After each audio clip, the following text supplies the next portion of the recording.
Welcome, new and true friends, to Living with Intention. My name is April Wyatt, and I have a question for you. Besides the food you ingest on a daily basis, what other things are you consciously aware that you are absorbing? How about the energies of other people, the environments, music, and other stimuli you're exposed to? How are those possibly impacting your mind and body, which then influence how you are relating to yourself, others, and the world? And remember, you are the ripple effect. So as within, so without. As I've talked about on my previous episodes of evolving with energy, and how you're continuously evolving at a cellular level. This next series I'm very excited about because it's going to take us a little deeper and to tantalize your palates with different flavors to feeding your soul. The first morsel I have to share with you on this series is how your body is responding to physically ingesting and feeding yourself on a cellular level with supplements and energy sources. I'm not talking about taking just a multivitamin to support any physical, emotional, or mental challenges. We don't say, oh, I forgot to take my multivitamin today to combat all this stress or whatever you're feeling. And we take it to the next level by checking in with your energy systems, your organ functions, the immune system, your nervous system, and energy levels. As I've shared with you all, that holistic practices and natural medicines sometimes take a bit to quote unquote work for us to notice. They are working. It's because these holistic practices are working with your body, and it starts at the cellular level, and then it manifests into the physical form over time, bringing balance back to the body so it can regulate itself and help heal on a natural way. The second treat we are here to share is I'll invite you to think about sound and how you are exposed to sound every moment of every day. And how are we responding to that? Is it something supportive or is it something more negative? And so right now, I invite you to just pause here with me. If it helps to close your eyes or just gaze down, but really reflect on when you're experiencing nature. You know, what sounds do you hear? Are there birds? Can you hear or even feel the breeze, the gentle breeze or the wind rustling the leaves within the branches of the trees? What about the sound of your own footsteps on the earth as you're walking through a nature hike or in a park? Or maybe for you, it's sounds of water that relax you, soft ripples over stones, or maybe the really soft crashes of the waves upon the beach. Or it could be a sound of the rain falling on the roof or thunderstorms. And then some people really enjoy the sounds of trains off in the distance. Hearing that rumbling and the sound of the train brings safety and support. And now think about listening to your favorite song and how the lyrics really resonates within you. You know, it changes your mood.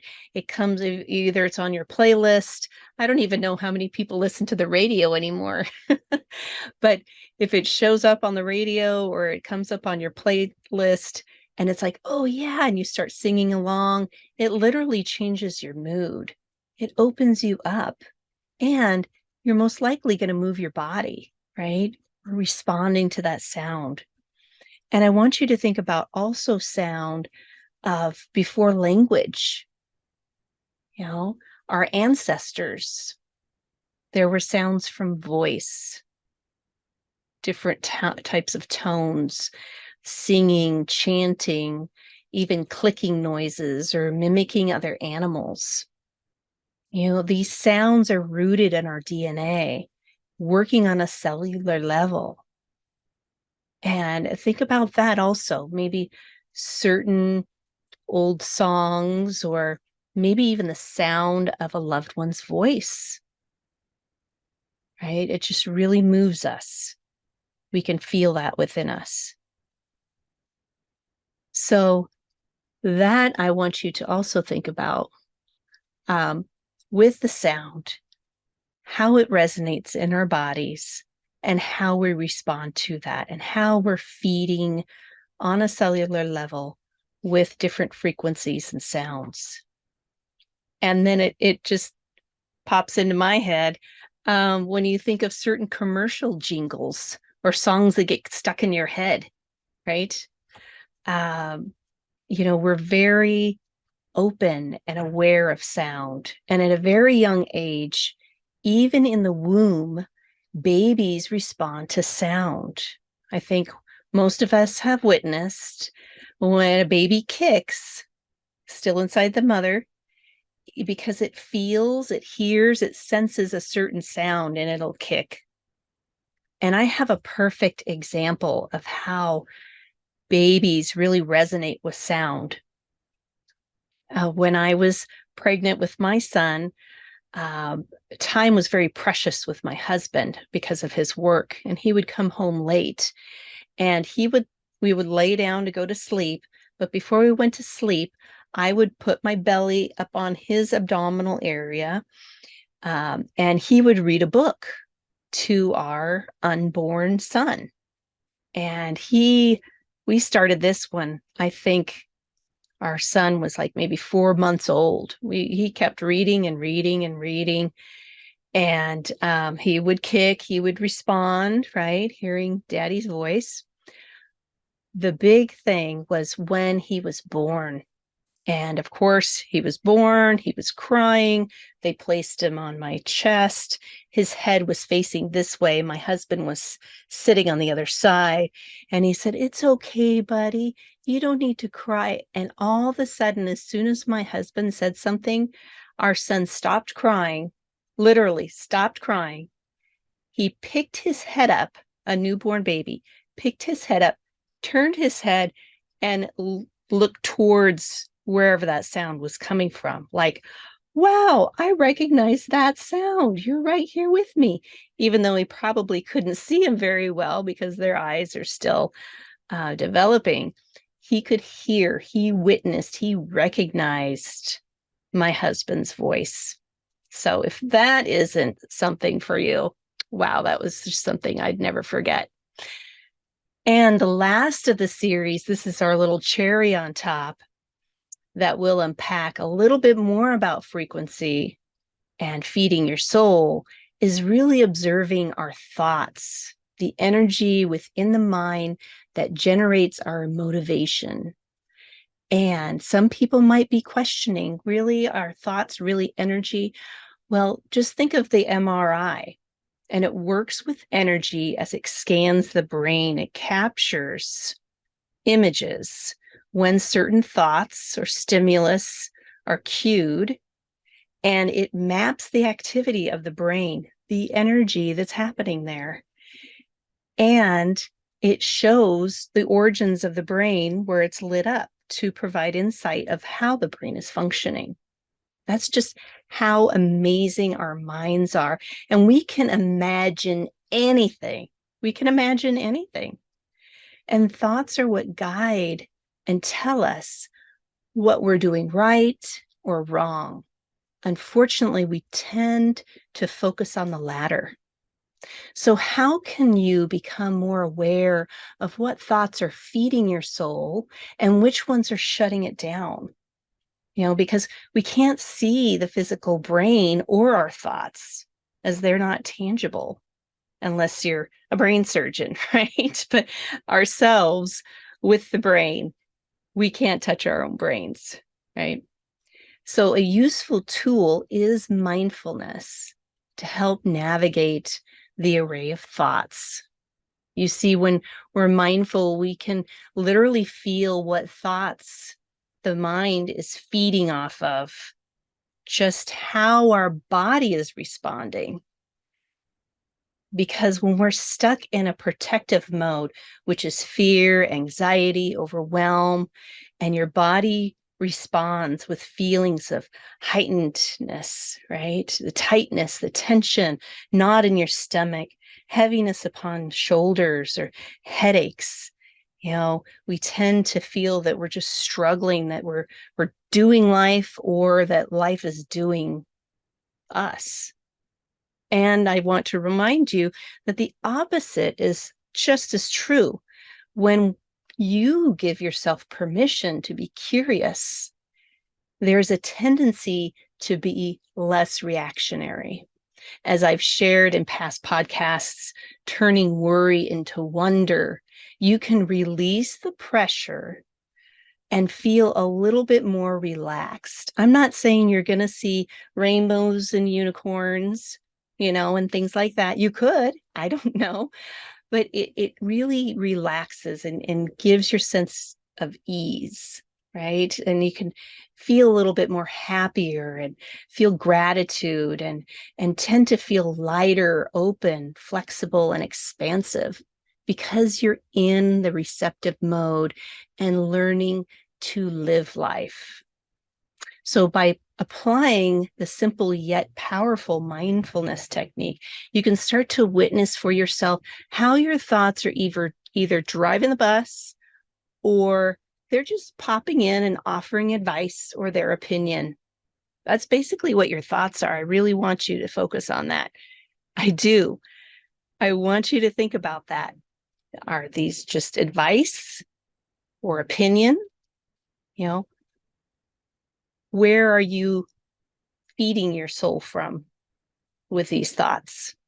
Because it is your choice how you relate to your thoughts. If you're truly believing in them, or you could be curious to, why does that keep popping in? What is interesting is how our thoughts attract other thoughts depending on the energy frequency.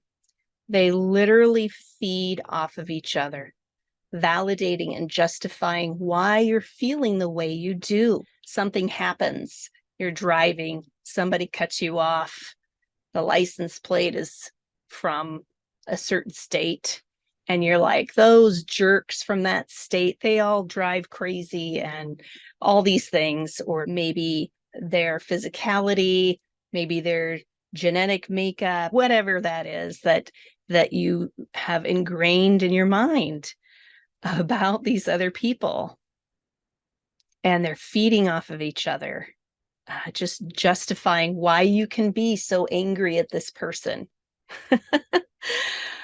So I want you to know the techniques I share, they can take time and dedication to feel the long-lasting results. And depending upon you, your experience can be a little faster or it can be kind of slower. And it's due to your focus. As I've shared numerous occasions about putting your attention on your intention. Day by day, you're building momentum with the choices you make on where you're focusing your attention.